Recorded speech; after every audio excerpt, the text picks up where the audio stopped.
A paz do Senhor, queridos. É tudo sobre Ele, né? Nós somos vasos de barro para que a excelência do poder seja de Deus. E é tão bom a gente ouvir. O Senhor não precisa de nos dar nenhum feedback daquilo que Ele está fazendo, mas é tão encorajador quando a gente descobre que, apesar das nossas muitas limitações, Ele, por sua graça e misericórdia, usa a nossa disponibilidade para que Ele faça aquilo que só Ele pode fazer em cada coração. Então, eu sou tão grata quando eu escuto esses testemunhos. É um encorajamento para mim. Em muitos momentos, o Senhor permitiu que eu soubesse, porque a gente às vezes chega naquele lugar de exaustão e a gente pensa assim: eu acho que é a hora de pendurar as chuteiras, passar o bastão, né, porque eu não estou dando conta. Mas o Senhor falou: quem mandou? Quem mandou largar a rede? Ô, gente, essa música, vocês não têm noção do que Deus fez comigo com essa música. Mas glória a Deus, né? O Senhor manda música, o Senhor manda um testemunho. Ele não precisa, mas Ele faz isso por graça e misericórdia. Aí dá aquela injeção de ânimo. A gente, vambora que não acabou ainda não, né? Só acaba quando termina. Muito bem, e falar desse tema, guardiãs do lar, enche o meu coração. Ontem, eu estava almoçando com a minha filha caçula, que é a única que está em casa agora, né, a Sofia, e o João. Nós estávamos no intervalo do ministério, ontem não, foi sexta-feira. A gente estava no intervalo a gente estava em Belo Horizonte com o Congresso Mulheres Diante do Trono, e saímos do congresso, fomos almoçar juntos, num lugar que a gente tem costume, um restaurante. E quando nós chegamos no restaurante, a gente viu uma família. A nossa mesa estava ao lado da mesa de uma família. Um pai, uma mãe e duas filhas. A filha mais velha devia estar ali na casa dos 6, 7 anos. E a filha caçula devia ter 2 aninhos, no máximo, assim. Você via que ela andava assim, até meio titubeante, muito grudadinha na mãe, mexendo no cabelo da mãe para se ninar, né? Mas a gente ficou... e eu não estava olhando diretamente para a mesa, mas a Sofia, ela ficou numa posição que ela estava de frente para a mesa. Então, ela via todo o movimento da mesa. E eu comecei a perceber que a Sofia estava incomodada. Ela estava incomodada com alguma coisa. E eu falei assim, eu olhei para ela, e eu vi que ela fazia assim com a cabeça. Eu falei assim: o que foi, Sofia? Está tudo bem? Ela falou assim: mãe, dá uma reparada na família que está ao lado. E eu comecei a discretamente reparar a família. Desde a hora que nós sentamos, eu percebi que quando nós chegamos, o pai estava no telefone celular, conversando com alguém. E a mãe estava no celular, digitando para alguém. E as duas filhas chamando a atenção deles: mamãe, mamãe, mamãe, mamãe, faz isso assim, pede isso assim. E os dois não davam atenção para a menina. E eu peguei e comecei a prestar atenção. Eu nem precisava de olhar para a mesa. A gente estava bem próximo. Era só prestar um pouco de atenção na conversa. O pai ficou no telefone, pelo tempo que a gente estava ali, mais de meia hora. Ele desligava uma ligação e fazia outra ligação. Ou uma ligação de áudio, ou uma ligação de vídeo. E as filhas mendigando a atenção dos pais. E a mãe teve uma hora que se cansou da filha pedindo a atenção dela, então ela parou de mexer no celular e deu o celular para a filha de 2 anos de idade. Gente, os profissionais de saúde mental, eles dizem que uma criança não deve ter acesso à tela até 5 anos de idade. Eu vi um vídeo recentemente na internet que tinha um bebê de 2 meses erguendo a cabecinha e assistindo 2 meses. E assistindo o celular, e a avó achando a coisa mais linda. Olha como é que o meu filho, como é que o meu neto é inteligente, é esperto. Com 2 meses, gente, uma tela para uma criança é droga. É como dar droga para uma criança. Por quê? Porque superestimula o cérebro. Não de um jeito que desenvolve a criança, porque inclusive tem joguinhos que você olha para os joguinhos, é tudo lúdico, é tudo bonitinho, coloridinho, mas quando você vai ver os ícones são do Facebook, do Instagram, para as crianças já irem fazendo uma conexão do que é divertido, do que é legal, e viciando as crianças em tecnologia. Até nós adultos estamos viciados em tecnologia. Então você imagina o estrago que isso faz na vida de uma criança. E quando a gente fala em proteger o lar, às vezes a gente pensa que o inimigo é externo. Na maioria das vezes, que o inimigo é externo é fato. Tem um inimigo externo.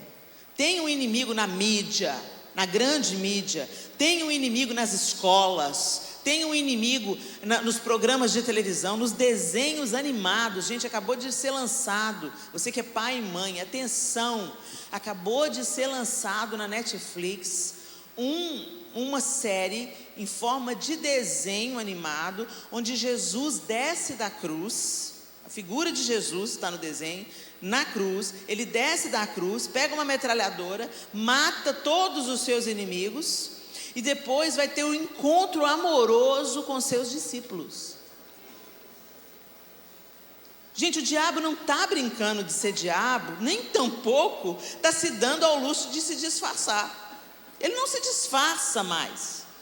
Ele já não vem, sabe, com aquela coisa enfeitada. Ele está rasgando o verbo.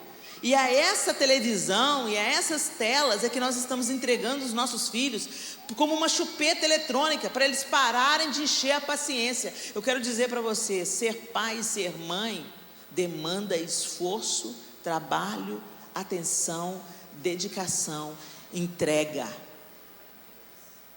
E eu estou dizendo isso, gente, porque eu sei do que eu estou falando.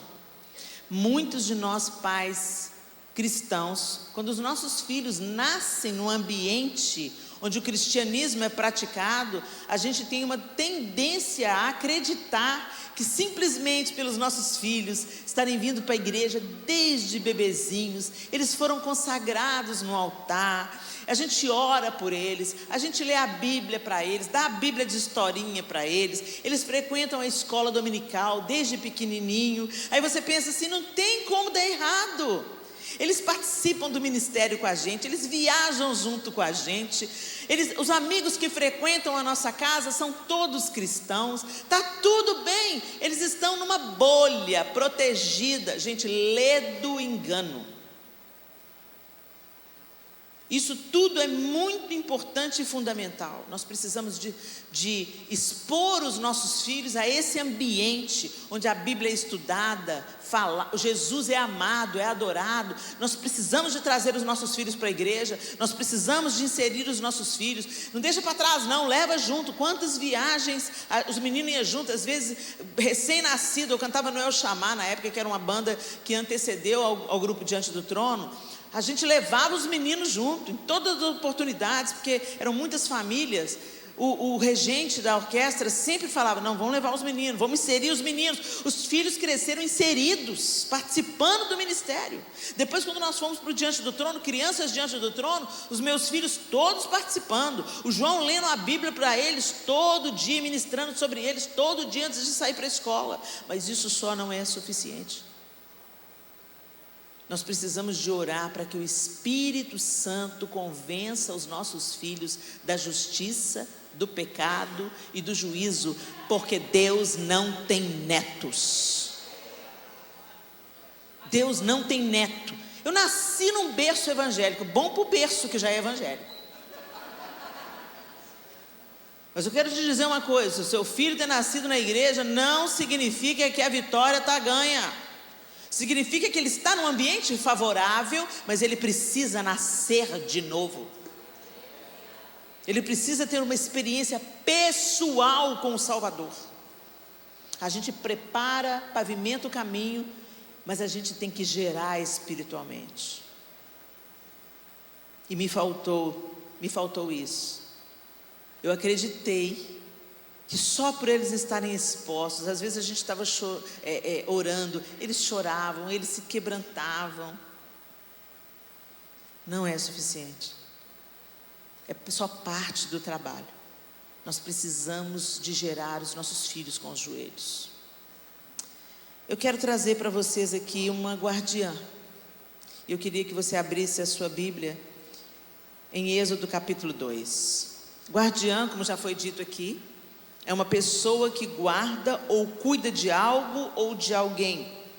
Pessoa que tem por missão acompanhar outra para defender de qualquer agressão.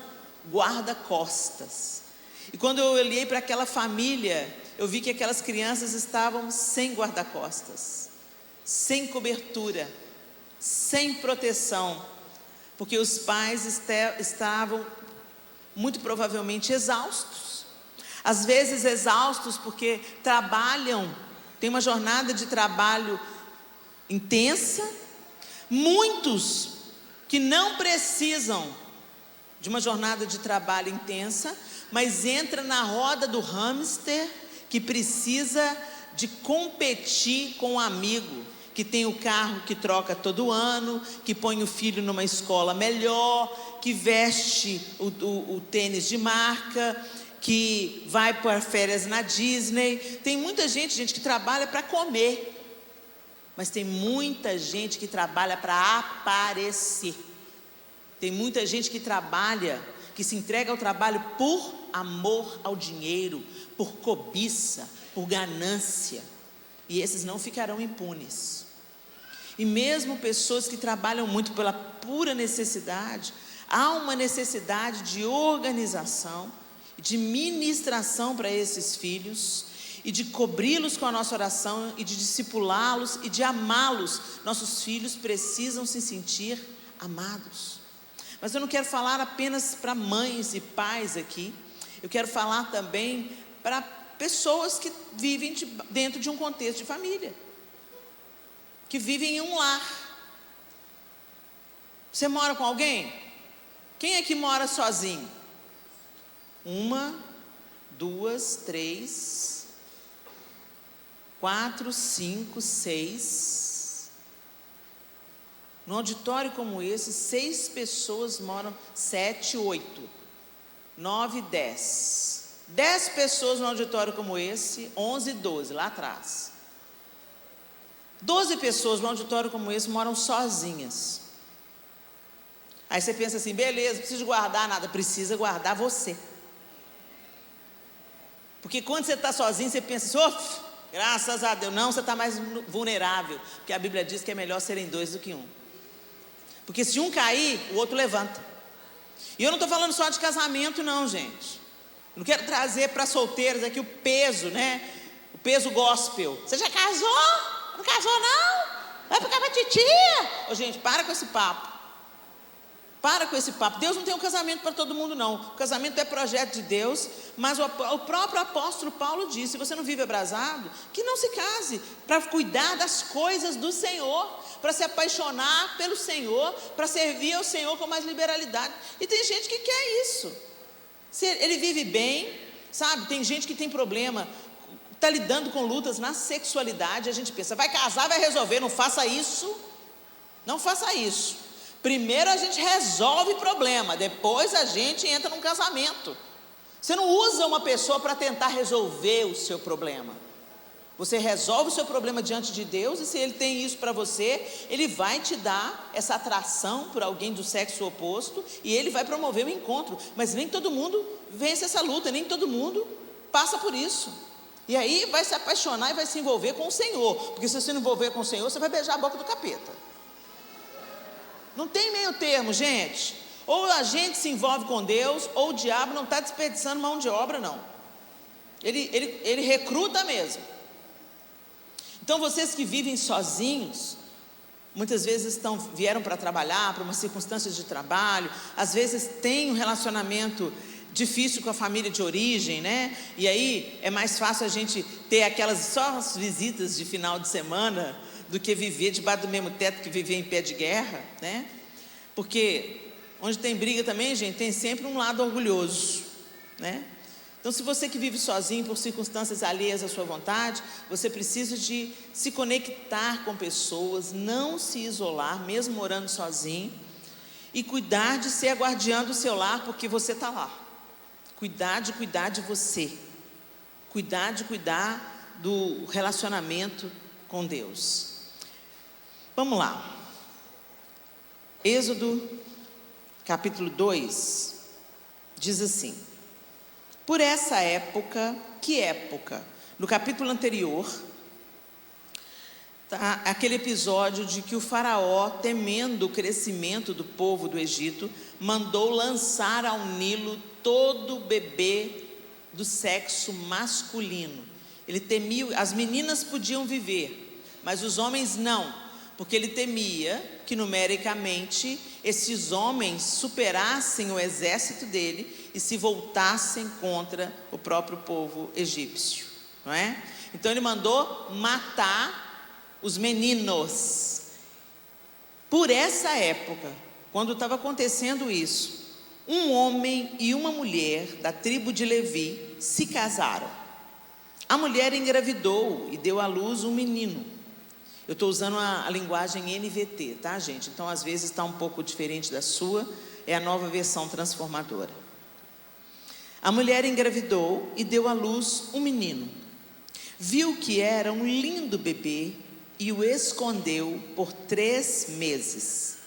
Quando não conseguia mais escondê-lo, pegou um cesto feito de juncos, de papiro, e o revestiu com betume e piche. Acomodou o bebê no cesto e o colocou entre os juncos à margem do rio Nilo.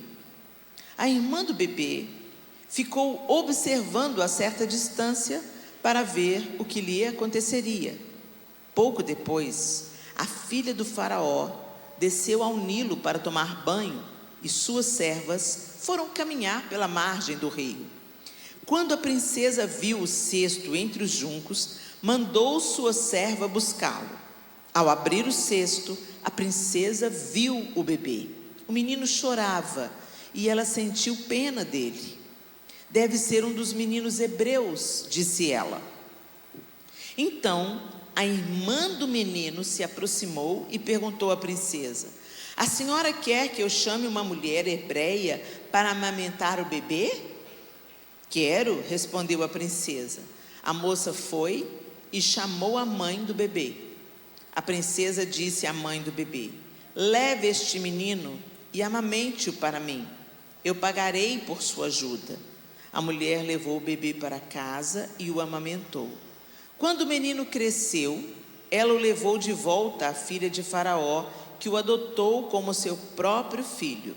A princesa o chamou de Moisés, pois disse: eu o tirei da água. Vamos até aí. A gente conhece tanto essa história, e embora o texto não diga para a gente o nome de quem é a mãe de Moisés, outros textos nos contam o nome dela. Números 26, capítulo 59, diz assim: Joquebede, e a esposa de Arão se chamava Joquebede. Joquebede é o nome da mãe de Moisés. A esposa de Arão se chamava Joquebede. Ela também era descendente de Levi, nascida entre os levitas na casa do Egito. Arão e Joquebede eram pais de Arão, Moisés e sua irmã Miriam. Isso é relatado em Números 26, 59 e também em Êxodo 6, 20. Então, através desses versículos, a gente descobre o nome da mãe de Moisés. Mas no texto que nós acabamos de ler, nem o nome dela é citado. Tão interessante isso. E aí a gente vê esse contexto que a gente já leu algumas vezes, a gente já conhece a história, mas eu quero chamar a atenção de vocês para alguns detalhes. A ordem era qual? Jogar os bebês onde?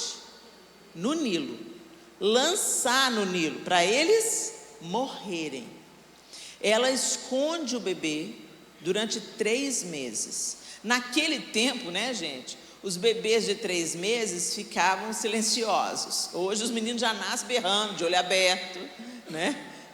Eu lembro assim que quando eu era criança, os bebês nasciam de olhos fechados, de mãos fechadas, ficava tudo enroladinho, igual um pacotinho, tinha coeiro, aqui no Rio também chamava coeiro, faixinha no umbigo. Hoje os meninos com 10 dias já estão só de fralda esperneando, né? Era um outro tempo, mas depois de 3 meses, não tem como você deter. O chorinho do bebê que começava fraquinho, fica alto, não dava para esconder, e ela com certeza ficou temerosa. Então o que ela fez? Ela preparou um cesto. Quer dizer, o cesto, ele já era uma coisa rotineira. As mulheres daquela época já tinham esse cesto de junco, já fazia parte da rotina delas. O junco é uma planta, né, com o caule cilíndrico, e elas usavam esse caule para tecer as cestas, e era uma coisa que elas usavam no seu dia a dia, no seu trabalho. Então já era uma realidade, já estava nas mãos dela, já fazia parte da sua rotina. Mas ela toma um cuidado especial. Ela passa betume piche entre as frestas do cesto para não entrar água. E diferente do desenho, né? Quem aqui assistiu, como é que chama? O Rei do Egito? O Rei do Egito, desenho animado? Príncipe do Egito. Quem assistiu? Pois é, quando a gente assiste o Príncipe do Egito, eu sugiro, gente, que vocês assistam o Príncipe do Egito.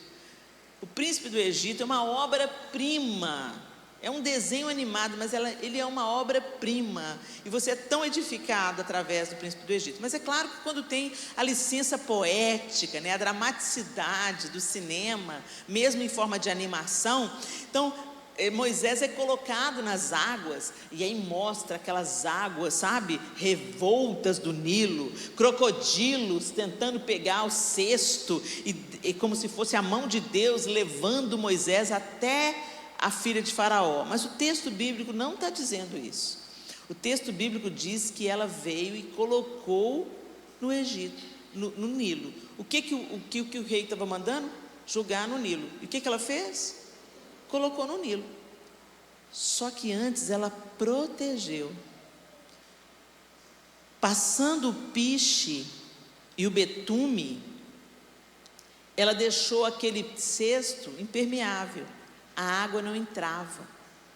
É uma argamassa forte que não deixa a água entrar. Gente, o que afunda o barco não é a água que está em volta, é a água que entra. E o problema é que nós estamos no mundo, e o mundo jaz no maligno. Nós estamos cercados por todos os lados. E nós precisamos de passar betume na nossa casa para a água não entrar. Nós precisamos de passar argamassa forte que torna nosso lar impermeável. Vocês estão me entendendo? E a argamassa forte é a palavra de Deus, é a oração, é o testemunho da fé. É a oração constante para que os nossos filhos conheçam a Deus, para que os nossos pais conheçam a Deus, porque eu não sei se vocês perceberam, a mãe preparou o cesto, a mãe passou betume e piche, a mãe colocou o bebê, eu fico imaginando ela orando a Deus: protege esse bebê, não deixa ele ser devorado, não deixe ele morrer. Defina, Senhor, o destino dele. Ela confiou no Senhor, mas ela tomou providências. E ela colocou solta no rio? Não. Ela colocou entre os juncos na margem do rio. Então estava lá, cesta de junco no meio dos juncos, e ela confiou no Senhor. Agora tem a atuação de uma outra mulher, guardiã, Miriam. Miriam não era mãe. Então às vezes você pensa assim: não sou mãe, tem que preocupar com isso. Para com essa ideia. Solteiras ou casadas, somos chamadas para sermos guardiãs do lar. Miriam era filha, Miriam era irmã de Moisés, mas ela ficou vigiando o que ia. Não fala de Joquebede, não fala se Joquebede mandou Miriam Pelo menos nas versões que eu procurei, não fala que Joquebede deu uma ordem para Miriam: vigia o seu irmão para ver o que vai acontecer. Fala que foi uma iniciativa de Miriam, que Miriam ficou de longe, observando, vigiando, para proteger o irmão. Então nós somos guardiãs do lar, mesmo quando nós não temos filhos. Nós podemos ter uma atuação de guardiãs como irmãs. Nós podemos ter uma atuação de guardiãs do lar como filhas. Ah, meu pai e minha mãe são muito doidão. Então que você seja a guardiã do lar. Que você ore pelos seus pais. Que você clame a Deus até que os seus pais encontrem Jesus. Às vezes você mora só com a sua mãe, carne de pescoço, implicante. Ela diz que é crente, mas as atitudes dela não condizem com aquilo que ela diz. Você foi chamada para ser a guardiã do lar. Você tem entendimento? Você tem temor de Deus? Então você pode entrar na brecha que a sua mãe não tem condição de ocupar. Você pode se posicionar como filha e orar pela sua mãe para que ela tenha uma revelação do alto, para que ela tenha uma conversão genuína, ao invés de ficar falando mal da sua mãe para suas amigas. Vocês estão entendendo, gente? É uma responsabilidade de todas nós. Miriam não era casada, Miriam provavelmente era uma pré-adolescente, mas ela ficou ali no lugar certo. E olha o que ela faz, o que o texto diz que ela faz. Ela fica observando. Aí a filha de Faraó, olha Deus aí. Tem uma parte do trabalho que cabe a nós. E tem uma parte do trabalho que cabe a Deus. Não está escrito na Bíblia: faça a sua parte, eu te ajudarei. Tá, gente? Isso é ditado popular. Mas está escrito na Bíblia que nós podemos e nós precisamos de orar uns pelos outros, nós precisamos de vigiar em todo o tempo, e que nós precisamos de aliviar as cargas uns dos outros. Nós podemos nos posicionar. Por exemplo, Jesus, quando ressuscitou Lázaro, ele tinha poder, ele tinha ressuscitado Lázaro. Você acha que ele tinha poder para remover a pedra? Era só ele fazer assim com a mão, ó, a pedra ia voar longe. Ia ser até mais cinematográfico, mais impressionante. A pedra voou, né? Não, mas ele falou: retirem a pedra. Tem uma parte que é Deus que faz, e tem outra parte que Ele nos concede fazer. Deus não precisa do nosso dinheiro. Nós é que precisamos exercer a generosidade, porque o generoso prosperará. Quando nós damos o dízimo e a oferta, não é porque Deus precisa do nosso dinheiro, é porque nós é que precisamos ser libertos do espírito de mamon.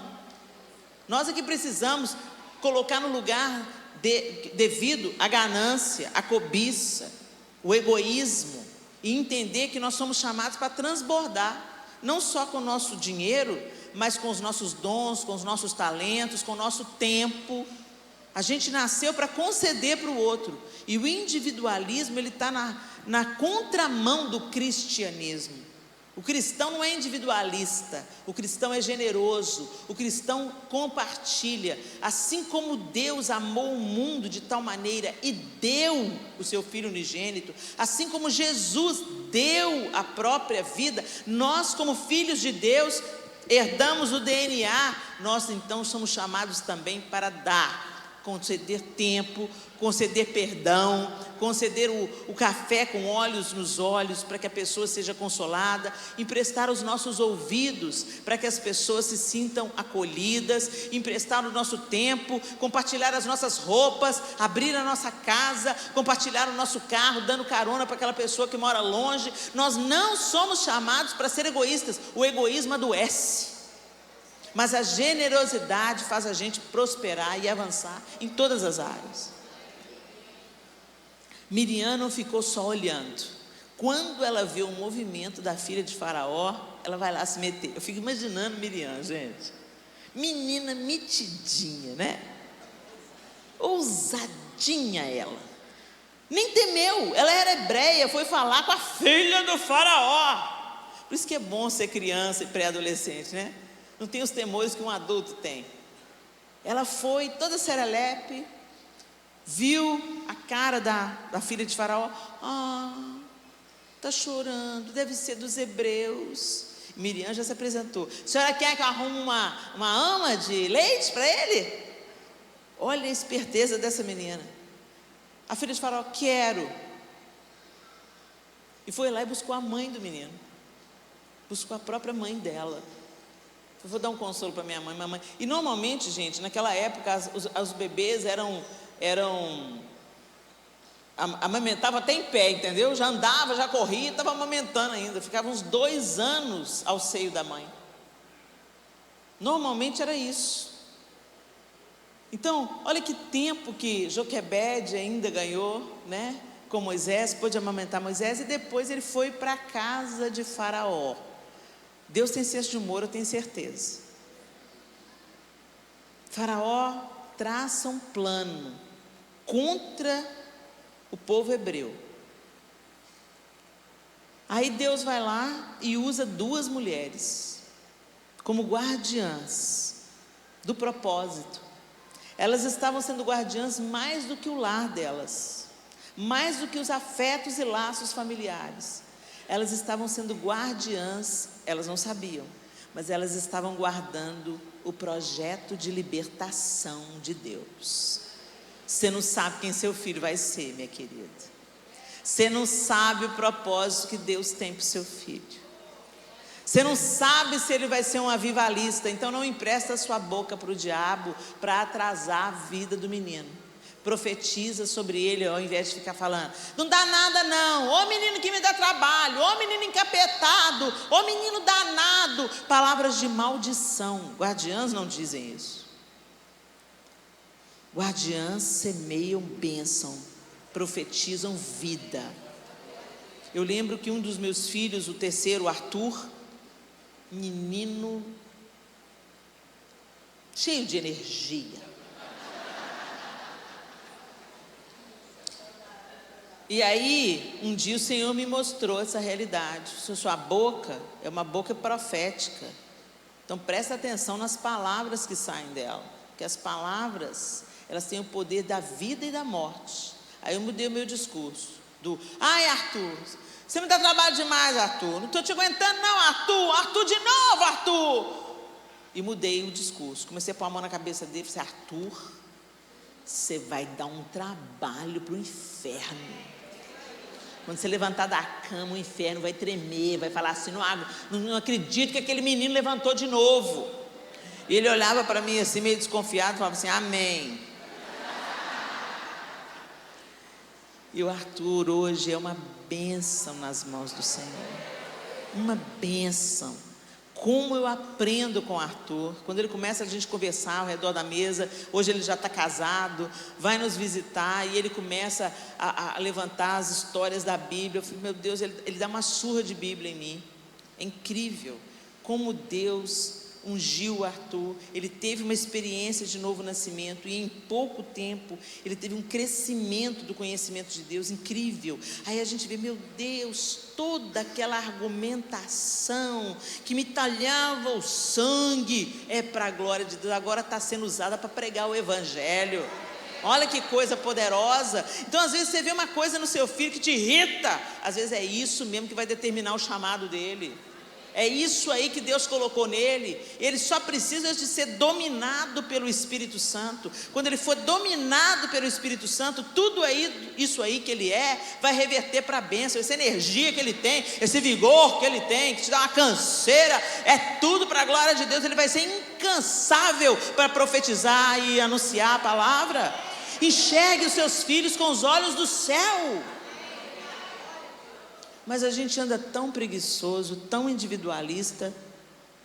A gente quer ser feliz, não é assim? Eu mereço ser feliz. Quantas mães abandonam lá? Quantos pais abandonam lá, sem se importar com o dano que eles estão causando na próxima geração? Sabe por quê, gente? Porque o casamento não é no modelo, na proposta de Hollywood. A gente não casa para ser feliz para sempre. A gente casa para a glória de Deus. A gente casa para o lar da gente ser uma tocha acesa no meio da escuridão. Naquela casa ali, ó, mora um casal que já passa por cada perrengue, mas eles não desistem um do outro, eles não desistem do casamento, eles não desistem dos filhos, eles são um povo de oração, eles confiam no Deus eterno, eles superam dificuldades, são uma família imperfeita, mas eles vão crescendo e sendo aperfeiçoados. Eu vou lá neles pedir um conselho, porque o meu casamento está quase acabando, e o deles tinha tudo para acabar, mas está firme e forte. O casamento é plano de Deus para preparar a próxima geração. E os filhos hoje estão dizendo, não quero casar não. Por que será que os filhos estão dizendo que não quer casar não? Porque os homens são abusivos nas palavras, as mulheres são abusivas nas suas atitudes, são rebeldes, são grosseiras. Fica vendo o pai e a mãe em pé de guerra. Eu também não ia querer não. Se eu tivesse um pai grosseiro, uma mãe rebelde, eu também não ia querer não. Pé de guerra, aquela brigaiada dentro de casa, aquela falta de paz. Depois põe todo mundo a Bíblia debaixo do braço, vem para a igreja e fala, paz do Senhor. A paz do Senhor, aquela que não reina na sua casa. Os filhos, gente, vocês pensam que os filhos não notam isso? Eles olham para o pai e para a mãe da igreja, olham para o pai e da mãe de casa, e quero meu pai e a mãe da igreja. Isso podia ser sempre assim. Hipocrisia. A gente põe a máscara social quando vem para a igreja, assume o crenteza, a paz do Senhor. O pastor pede, olha, eu estou precisando de um ornamento. Pode deixar, pastor, eu faço ornamentação. Em casa o marido pede, frita um ovo para mim. Ô filha, frita um ovo para mim, não sou sua empregada, você tem mão. Jesus falou que se a gente quer ser grande no reino de Deus, que a gente deve servir. A gente não serve os de casa, mas quer servir no reino de Deus. Tem umas mulheres que chegam para mim e falam assim, Helena, o que eu faço? Eu tenho um chamado ministerial, mas meu marido não me libera. E eu falei assim, começa a cumprir o seu chamado ministerial em casa. Serve o seu marido antes de servir a igreja. Cuida do seu marido e dos seus filhos antes de cuidar do povo da igreja. Porque se ele estiver resistindo ao que Deus quer fazer em você, meu filho, Nabal foi fichinha para Deus. Nabal era o marido de Abigail, que era uma mulher sábia, e Nabal era um homem tolo. Abotoou o paletó, bateu com a caçuleta, faleceu. E a Bíblia diz assim, Deus o matou. A Bíblia diz que Deus matou Nabal. E aí Abigail virou o quê? Esposa de Davi. Então, homens, vocês vieram, né? Não mandei vocês virem. Hashtag fica a dica. Não sejam Nabal na vida da sua casa, na vida da sua esposa, na vida dos seus filhos. E outra, não, Helena, eu sou o cooperador lá em casa, eu ajudo muito minha mulher. Não, homem não ajuda. Homem é pai, homem é esposo. Tem uma parte que cabe ao pai fazer. Você não é menos homem quando você troca fralda. Você não é menos homem quando você dá banho nos seus filhos. Hoje tantas crianças estão sendo abusadas pelos próprios pais. Pai, deixa eu dizer para você, você é o primeiro referencial de Deus que as suas crianças vão ter. O seu relacionamento com seu filho vai dar uma referência para elas, para se relacionar com Deus. Porque o que a gente diz? Deus é pai. Se a gente diz para o filho, Deus é pai, ela olha para o pai dela, e ele é abusivo nas palavras, na violência, e inclusive abusivo sexualmente, que Deus que elas vão conhecer. Eu fui visitar um trabalho, uma obra da Visão Mundial, lá em Pernambuco, na época que as crianças estavam nascendo com microcefalia, por causa do Zika vírus.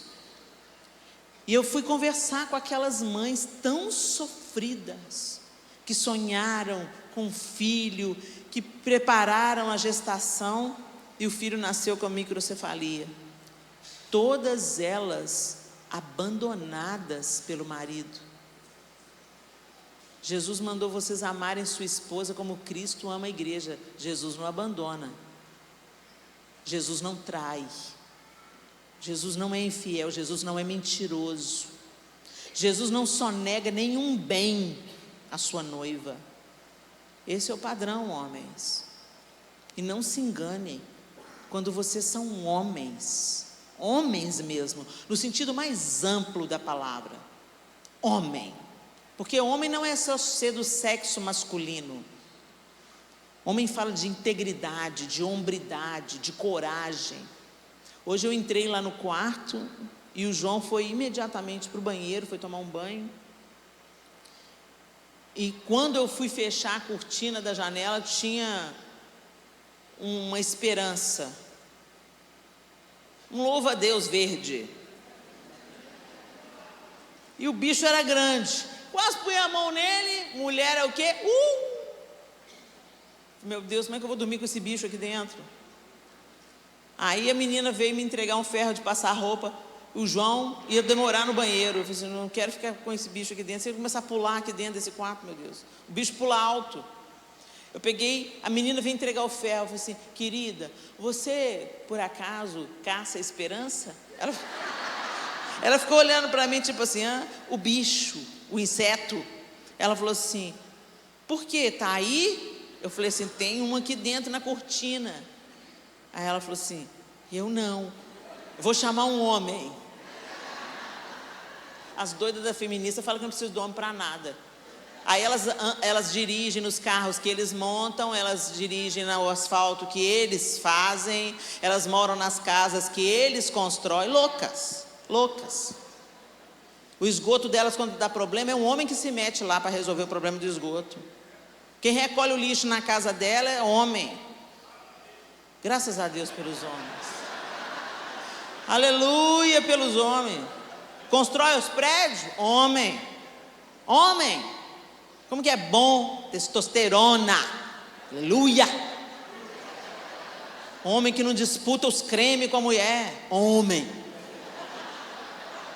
Bom demais, Jesus. Tem nada contra o homem ser cuidadoso, né? Cheiroso, como o meu é.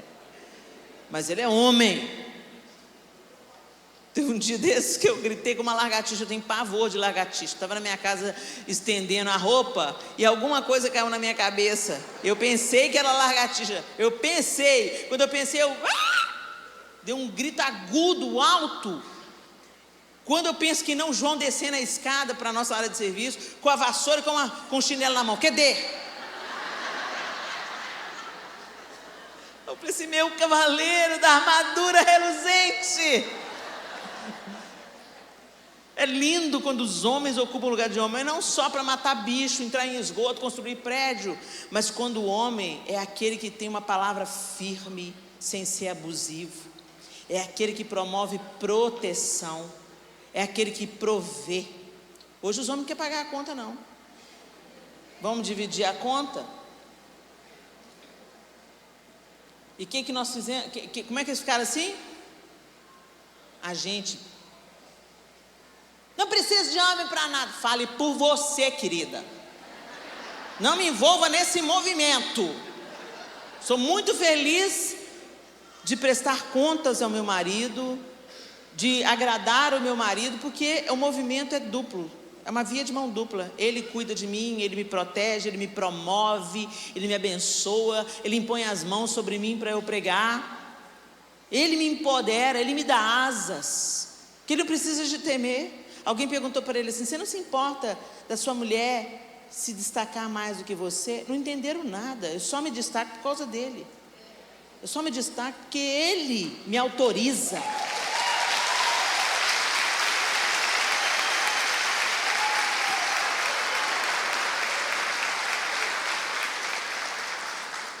Porque ele me ama como Cristo ama a igreja. E aí é fácil me submeter. Não é um fardo, não é pesado. Porque eu sinto o cuidado, a proteção, a provisão. Então eu também quero agradá-lo. Eu também quero servi-lo. Eu também quero fazer tudo que ele gosta. Hashtag fica a dica. Fecha parênteses. Voltemos a Joquebede e Miriam. Essas duas mulheres, gente, Elas se tornaram coparticipantes do projeto de libertação do povo do Egito. Se Joquebede não tivesse resistido à ordem de Faraó e protegido esse menino por 3 meses, se ela não tivesse preparado aquela arca, aquele cesto, para que ele sobrevivesse, se Miriam não tivesse feito a conexão, as conexões, tido as conversas certas, Deus estava usando essas mulheres. E por que ele tinha que ir para a casa de Faraó? Porque lá ele ia receber uma instrução diferenciada. Não a instrução de escravo, mas a instrução de neto de Faraó. E Deus já estava preparando ele, porque com essa instrução, ele escreveu o Pentateuco. Certamente ele foi treinado na ciência, na literatura. O Egito era o top, vamos dizer, tecnológico, né? Eles tinham o maior acesso à ciência. Até hoje tem coisas que não é explicado, como é que o povo egípcio descobriu a técnica de embalsamamento, como é que eles empilharam aquelas pedras das pirâmides sem guindaste. Você fica olhando para aquela obra faraônica, né? E olha que hoje ela já está toda desgastada, porque ela era toda coberta de pastilhas de pedras preciosas. O topo de uma delas era feito de ouro maciço. Era uma maravilha, um negócio fora do comum. Era um povo realmente. Tem gente que fala que é até extraterrestre que construiu as pirâmides. E é nesse ambiente que Moisés foi preparado por Deus. Até o dia que ele tomou as dores do seu povo, matou um egípcio, teve que fugir. Aí ele foi para onde? Para a escola do deserto.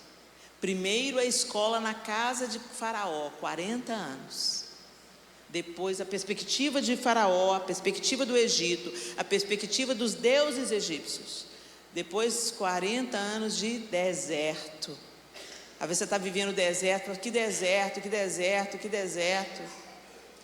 O deserto normalmente nos prepara para um upgrade, dependendo do jeito que você lida com ele.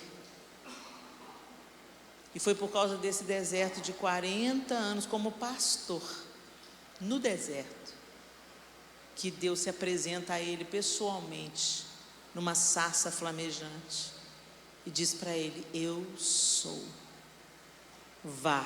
Ele estava tão inseguro, tão amedrontado. Eu sou preso de língua. A gente não sabe se ele era gago, se ele era fanho. A gente não sabe o que ele tinha, mas ele tinha uma dificuldade de fala. Mas a autoridade do Deus Todo-Poderoso estava sobre ele. E a gente olha para Moisés, a gente vê como Deus usou Moisés, as palavras que Deus liberou sobre Moisés, que ele era um homem sábio, que ele era um homem manso. Mas a gente esquece que Deus usou 3 mulheres no processo.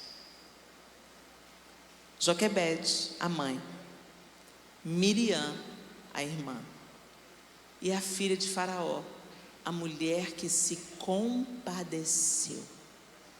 Quando ela abriu o cesto e viu um bebê hebreu, ela devia falar: joga na água, meu pai mandou jogar. Mas ela viu que ele era hebreu e ela se compadeceu, se afeiçoou. Como nós mulheres precisamos voltar a praticar a empatia, a generosidade. Eu fui ver o conceito, né, no dicionário, como eu já disse para vocês, e um dos conceitos que está lá no dicionário, quer ver? Porque é guardiã do lar, né? Guardiã, pessoa que tem por missão acompanhar outra para defender de qualquer agressão. Guarda-costas, Miriam, né? Guarda-costas, ficou lá. que está acontecendo com ele. E lar, olha o que é isso, o lar, casa de habitação, família, pátria, instituição que presta serviço de acolhimento.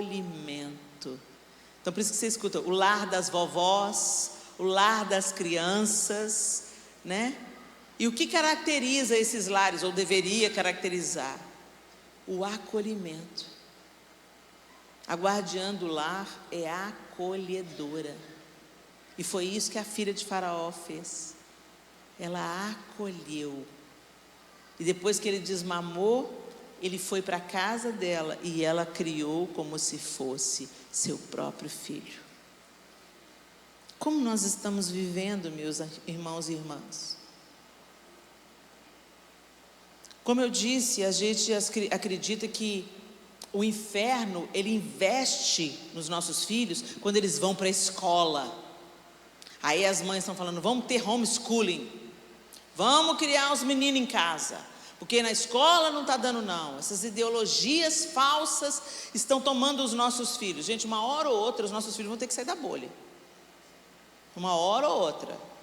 E aí você segura o seu filho até a universidade. Quando ele entra na universidade, ele está completamente despreparado. Nós temos que colocar os nossos filhos no Nilo, mas eles não vão para o Nilo de qualquer jeito. Eles vão com oração, eles vão com jejum. Eu lembro quando o Arthur entrou na Universidade Federal, ele não tinha nascido de novo ainda, e ele foi fazer história na Universidade Federal de Minas Gerais, o Covil. E eu falei, Deus, tem misericórdia. Eu já luto com uma, Senhor, não dou conta, não tem força para lutar com dois. Senhor, tem misericórdia. Entra com o teu milagre, Jesus. E o Senhor entrou com o milagre. E hoje ele é conhecido lá dentro da faculdade como o cristão, de uma forma pejorativa. Ah, lá vem o cristão. Fala, cristão! Mas ele está lá, sendo testemunha. Eu falo com ele, meu filho, quando você andar pelo campus, ore. Fala, Senhor, transforma esse lugar, manda um avivamento para esse lugar. Senhor, manda professores, manda profissionais da educação, cheios do teu Espírito Santo. Senhor, sabe, às vezes você não vai ver a colheita, mas as orações não ficam soltas no ar não, gente. Deus está ouvindo as nossas orações e no tempo adequado Ele vai atendê-las, porque é para a glória dEle, não é para a glória de ninguém, é para a glória dEle, é para que o inferno seja saqueado. Então a gente tem que se mover em oração. Passou em frente a uma universidade federal, estende a sua mão, Senhor, manda professores cheios do Teu Espírito Santo. Manda, Senhor, um corpo docente com cristãos genuínos. Senhor, em nome de Jesus, prospera os clubinhos nas universidades, aquelas reuniões de cristãos. Senhor, faz uma colheita, aviva esse povo, tira o véu do entendimento, transforma conforme o teu querer. Vai orando, vai orando, vai orando, que uma hora a gente vê a resposta. E se a gente não vê, a gente está plantando uma semente para gerações futuras. Não subestime o poder da oração. Essa é uma maneira de ser guardião. Essa é uma maneira de defender aquilo que tem que ser defendido. Agora, dura coisa é quando o diabo, ao invés de encontrar na nossa casa guardiões e guardiãs, encontra seus cooperadores. O filho está dando muito trabalho. Mamãe vai ligar um filminho para você. Toma aqui o tablet. O menino está gritando no banco de trás do carro. Toma, meu filho, toma. Assiste o desenho aí. Só quando você para assistir os desenhos, gente, as mensagens subliminares são cada vez mais evidentes. Nem subliminares são declaradas. Se interesse, participe, fiscalize, ore pelos seus filhos, abençoe os seus filhos. Unja os seus filhos antes de enviá-los para o Nilo. Passa o betume, passa o piche, vê se a cesta está forte, Coloca no lugar adequado, não solta em qualquer lugar não. Coloca no lugar mais protegido possível e deixa Deus fazer o que Ele faz. Enquanto os nossos filhos estão na escola, ore. Enquanto os seus pais estão pensando em divorciar, ore. Você pensa, gente, está tendo muito divórcio de gente na terceira idade. Pais que já estão com 40 anos de casado, 30 anos de casado. Você pensa, já passou a pior parte. Não, estão partindo para o divórcio. Você, como filha, pode se erguer como guardiã do lar, orando pelo casamento dos seus pais. Você pode ser uma Miriam na vida do seu irmão, aquele seu irmão que está com problema de alcoolismo, aquele seu irmão que está pegando todas, e você fala assim só, meu irmão, gente, vai ser tão bom quando Jesus entrar, mas você não faz nada, você não ora por ele, você não jejua por ele, você não dá testemunho para ele, você não diz umas verdades na lata dele quando você precisa falar. Ser guardião é assumir a nossa posição, é pegar a nossa parte e é fazê-la com zelo e não com preguiça, não com desleixo. A palavra de Deus diz, maldito é aquele que faz a obra do Senhor relaxadamente. A sua família é obra do Senhor, o seu primeiro ministério é a sua casa. Seja bênção em casa primeiro. Quando Jesus instrui os discípulos, sereis minhas testemunhas, tanto em Jerusalém, como em toda a Judéia, Samaria e aos confins da terra. Primeiro começa em Jerusalém, primeiro começa onde você vive. Nós negligenciamos os nossos filhos. Somos duros demais, impacientes demais. A gente tem sorrisos para as pessoas de fora. Com os filhos dos outros, a gente tem maior paciência. O menino chega na sua casa, pula no seu sofá de R$6.000, e você está com sangue talhado, mas você busca força onde você não tem, e fala assim, ô meu bebê, desce daí, você pode ficar aí, fazer dodói. Mas se é o seu filho da mesma idade, que gosta da ideia e sobe quando a criança vai embora, desce daí agora. Você sabe quanto que custou esse sofá? Gente, a gente precisa de trazer o melhor para a nossa casa, para depois transbordar e a gente não ser hipócrita. A visita chega, você põe a mesa posta, linda, guardanapo de pano, flores, taça. Dependendo da visita, você põe taça. E a galera da sua casa está comendo com um copo de massa de tomate e a toalha manchada. Eu não tenho nada contra copo de massa de tomate, gente. Mas se é o que você tem, glória a Deus, é o que você tem. Faça o seu melhor, põe lá o copinho de massa de tomate, põe uma toalha limpinha, pega umas flores no jardim, coloca lá, faz com carinho. Não é sobre o que você coloca na mesa, é sobre colocar o melhor para os de fora e o pior para os de dentro. Para o patrão, eu preciso de alguém para fazer hora extra. Eu posso fazer, eu dou conta. Ah, você pode ficar, filho? Você tem filho? Não, eu sou uma profissional. Aí quando o filho fala, mamãe, faz macarrão para mim. Ah não, filho, estou muito cansada, hoje eu vou pedir delivery. Ah não, filho, não vou fazer macarrão hoje não. Ah não, a cozinha já está limpa, já está lavada. Ah, faz muita sujeira. É nessas pequenas coisas que a gente demonstra se a gente realmente está cuidando. Não, eu levo para a escola dominical, eu pus numa escola cristã. O colégio é parceiro, a igreja é parceira, mas o responsável é você. Com seu cônjuge. Seu cônjuge também precisa ser guardado. A gente fala de crianças, elas são vulneráveis, influenciáveis, e a gente precisa de ter atenção a elas. Não apenas os nossos filhos, mas os nossos sobrinhos, os nossos netos. Nós precisamos de ser guardiãs da nossa casa, inclusive para os netos, para os sobrinhos e tal. Mas eu quero dizer para vocês, a gente também tem que guardar o nosso casamento. Quando você era solteira, aquela florzinha, cheirosa, cabelo limpinho, maquiava, fazia a unha. Sábado era dia de fazer a unha. Cuidava de agradar. O marido perguntava: meu bem, onde você quer ir hoje?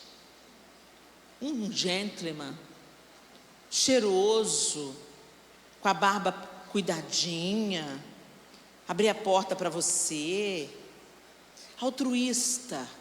Você também altruísta. Ele falava assim: não gosto do esmalte vermelho, gosto da francesinha. Aí você só fazia francesinha para agradar, para impressionar, né? Aí casou.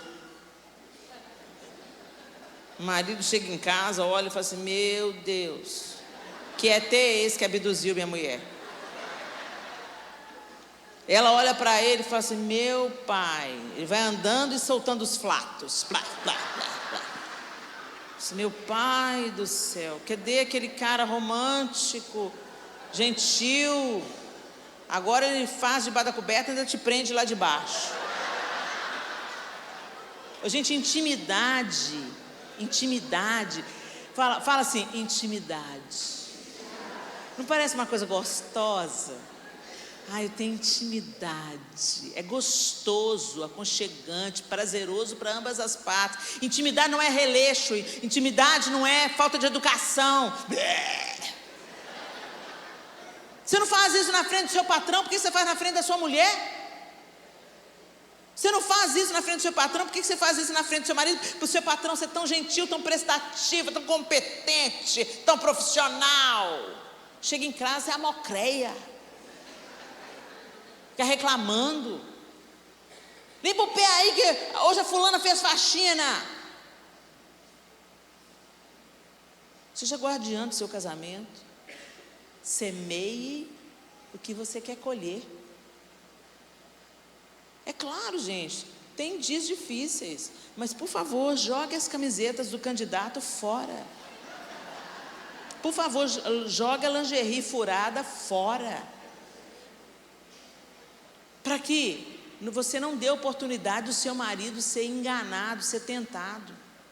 A gente fala muito para as mulheres, né? Irmã, vigia nesse decote, irmã.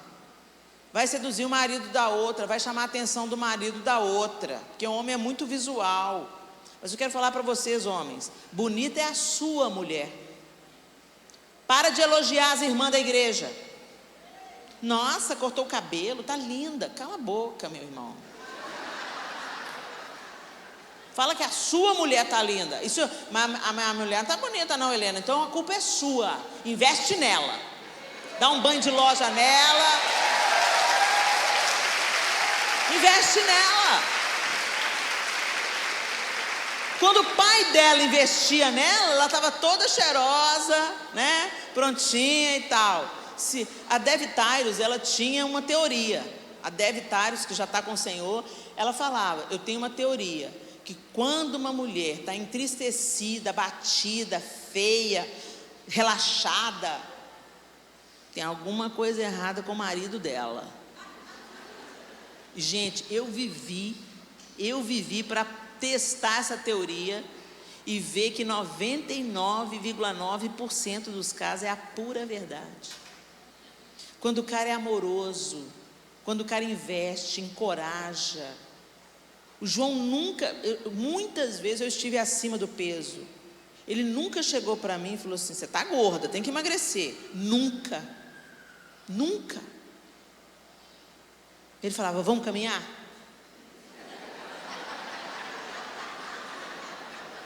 Ao invés de trazer o chocolate no dia da TPM, ele trazia, como é que chama aquele negócio laranjado?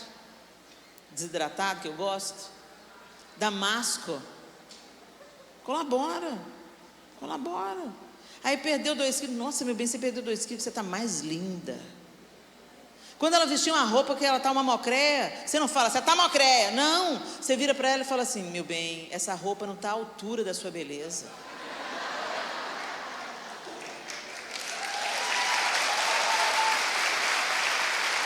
Sabe por quê, gente? Porque homem é e mulher é.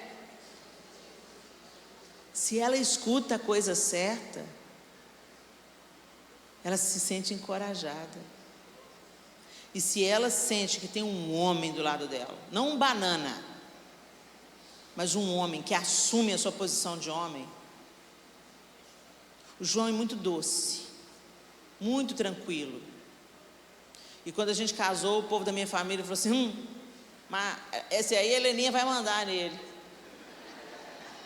Sabe de nada, né, João? Esse jeitinho aí, ó. Na hora que ele fala não, é não. E eu precisava de um homem assim, que eu sou folgada, sou mandona, sou autoritária, e Jesus tinha que mandar um homem para baixar meu tupete, mas sem me matar.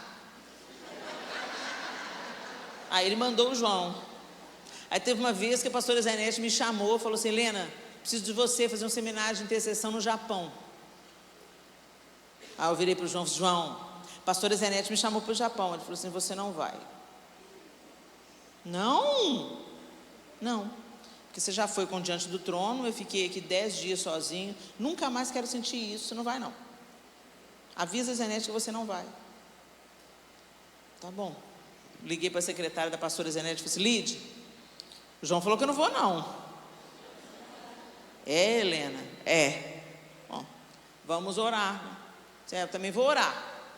A minha oração foi: Senhor, o João falou que eu não vou para o Japão não. Aí não é problema meu, né? Aí é de cabeça para cabeça. Se o senhor quer que eu vá, o senhor vai ter que falar com ele. Tá?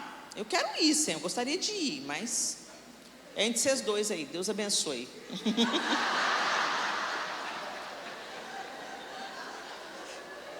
Gente, passou uma semana. O João chegou para almoçar, na hora do almoço, ele tinha pouco tempo para almoçar, a comida já tinha que estar na mesa e tudo, já estava tudo prontinho. Ele chegou, primeira coisa que ele chegou, na hora que ele sentou na mesa, disse: Helena, você vai para o Japão. Não estava nem falando no assunto, ele chega do almoço e me solta essa: você vai para o Japão. Eu falei assim: vou? Por quê? Porque Deus falou comigo.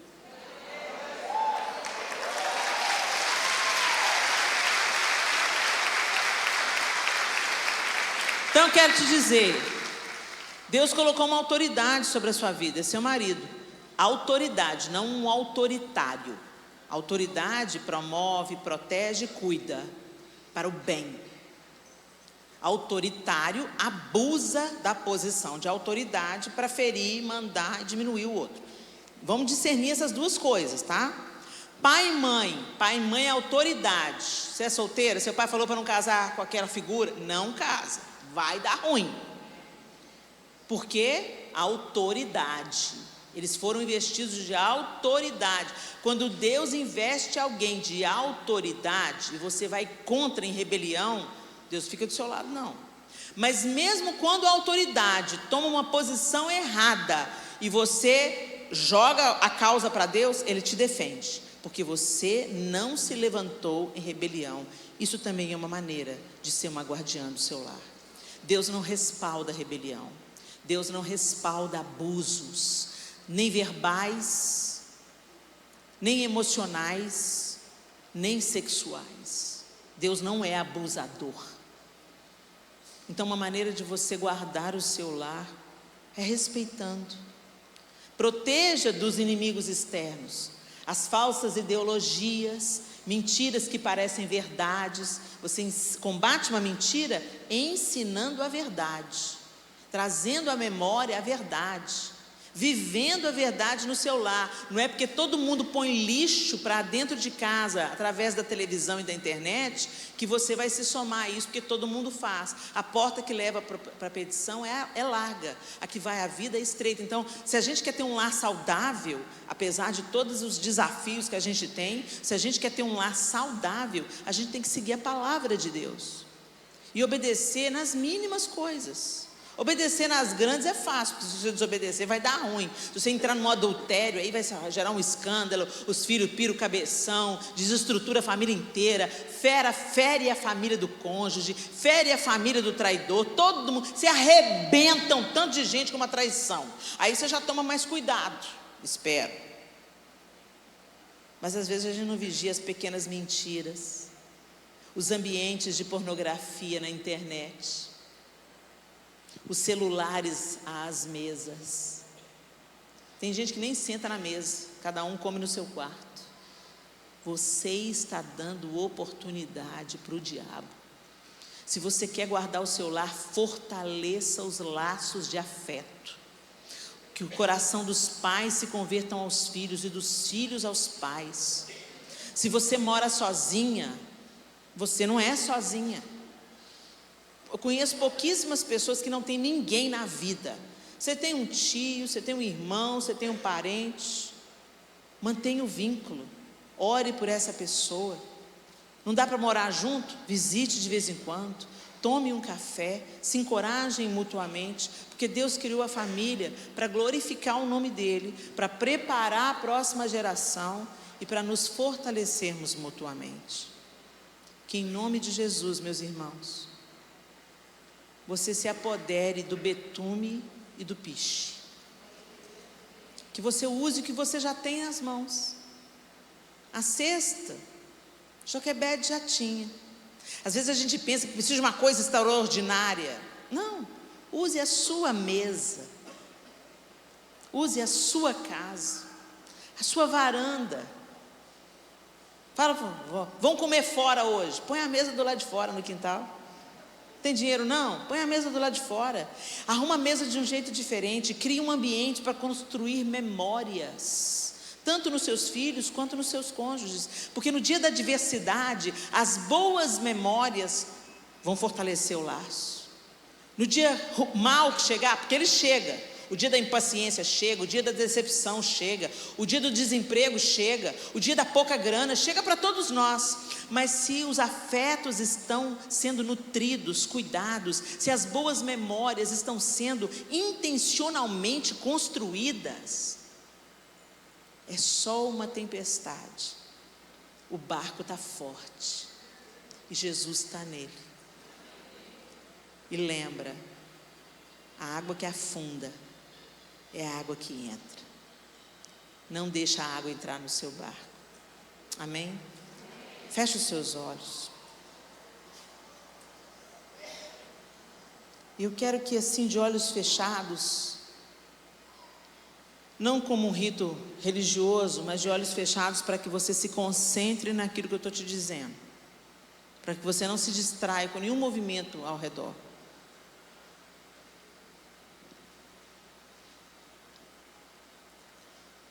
Você tem sido um guardião do seu lar?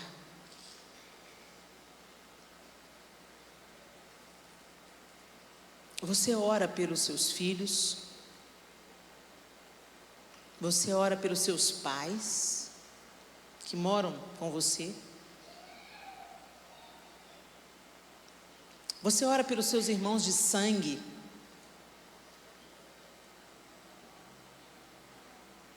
Você ora pela sua esposa ou pelo seu marido? Você tem um tempo de oração diária por eles? Isso é uma maneira de guardar o lar. Você vigia suas palavras? Ou você fala na hora da raiva? Você amaldiçoa? Você desencoraja? Você xinga? Você grita? Essa é uma maneira de cooperar com o inimigo das nossas almas, não de ser guardião. Você exercita o perdão quando você erra ou quando é ferido? A gente precisa de aprender a pedir perdão quando a gente falha, porque isso também é uma maneira de guardar o seu lar da amargura, guardar o seu lar das sugestões do inferno que encontram num coração ferido um terreno fértil.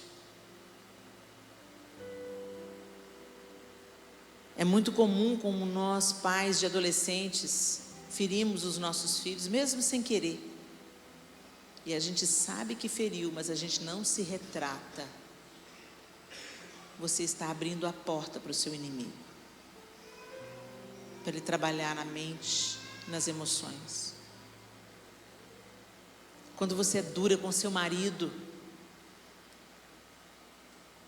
quando você diminui a sua mulher, às vezes a critica na frente dos outros, com gargalhadas, como se fosse uma brincadeira. Brincadeira é engraçado para as duas partes. Não é brincadeira você rir e promover piada em cima da dor da outra pessoa.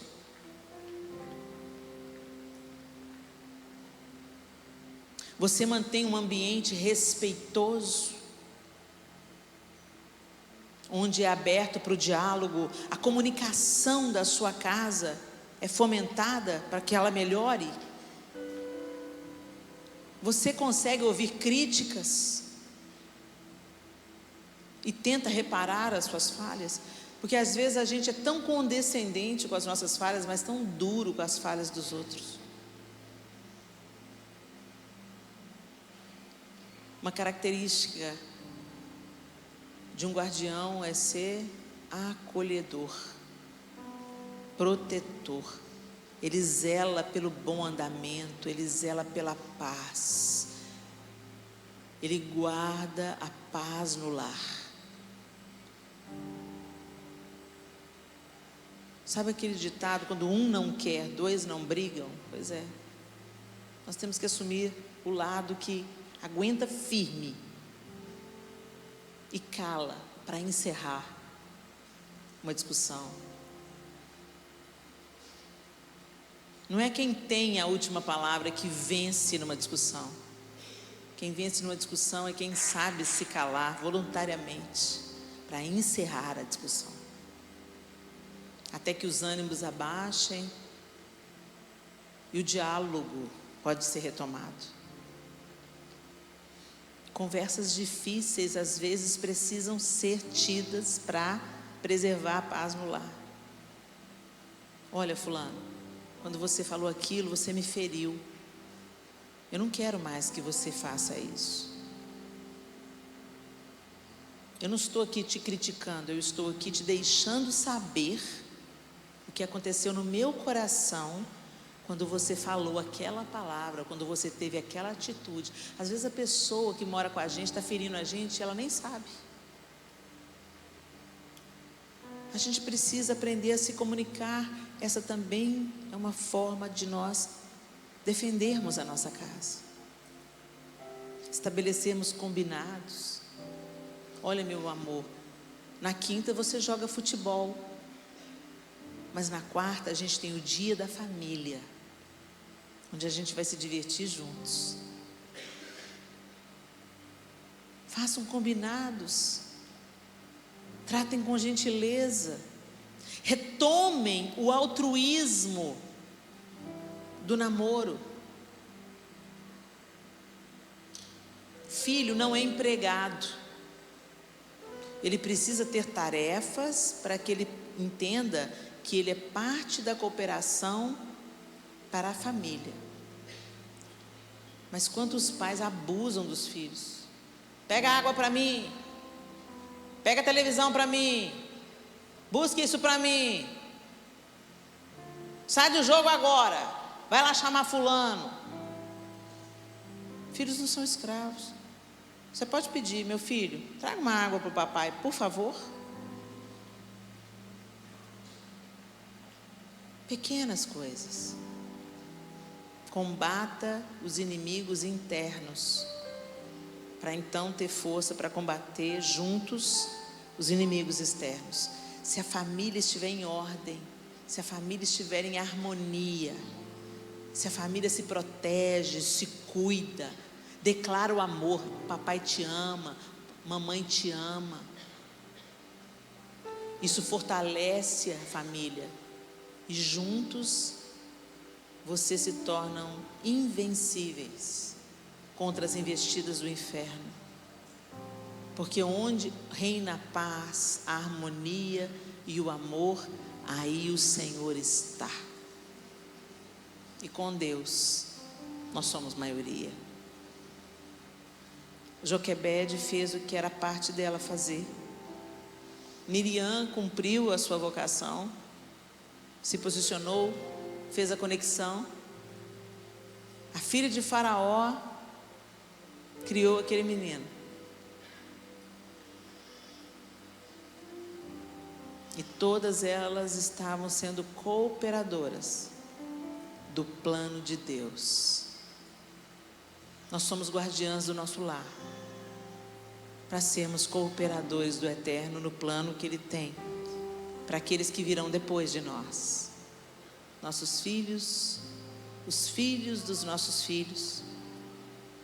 Seu sobrinho também são descendência. Podem não ser seus filhos, mas são seus sobrinhos, carregam seu nome, carregam seu sangue, seu DNA. Eles também são sua descendência.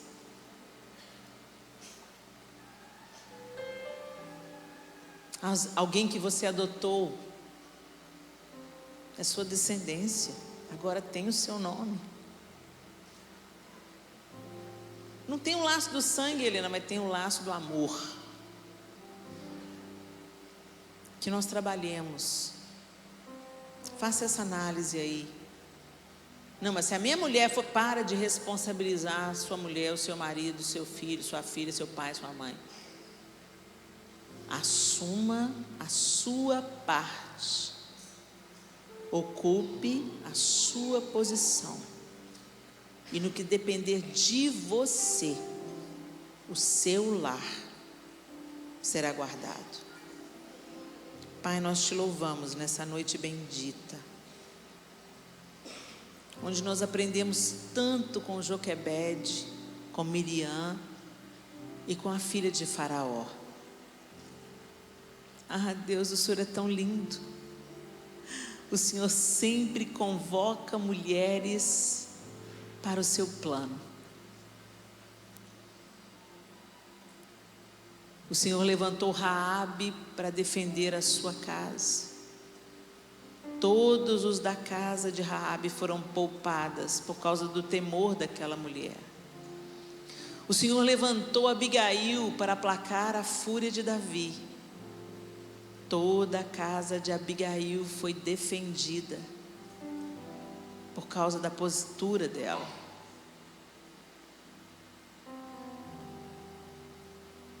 O Senhor levantou Jeoseba para manter um descendente de Davi no trono. O Senhor levantou Joquebede para que Moisés vivesse. O Senhor levantou Maria para que o Salvador viesse ao mundo. Obrigada, Deus.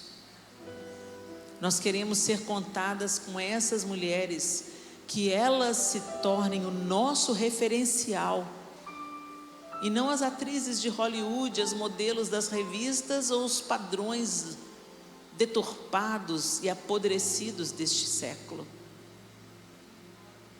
Mas que a gente se torne também uma referência de mulheres de Deus e guardiãs do lar na nossa geração.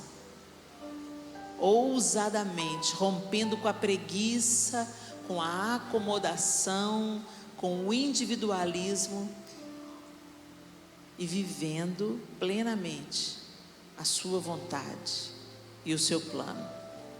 Nós te agradecemos também pelos homens que estão aqui. Que eles também, Senhor, se levantem como Boaz, resgatadores, homens dignos de uma só palavra, integridade, amorosamente protetores, nunca abusivos, apegados ao Senhor e à sua palavra. Que o Senhor restaure aquilo que precisa ser restaurado nessa noite. Que o Senhor reconcilie os corações aqui. Que cada um, ao invés de acusar e julgar na cara do outro o que o outro faz de errado, que cada um faça uma autoanálise e parta para um conserto com a ajuda do Teu Espírito Santo, que é aquele que faz tudo em nós. Nós oramos agradecidos pela Tua obra incessante, persistente e eficaz. Em nome de Jesus Cristo. Amém e amém.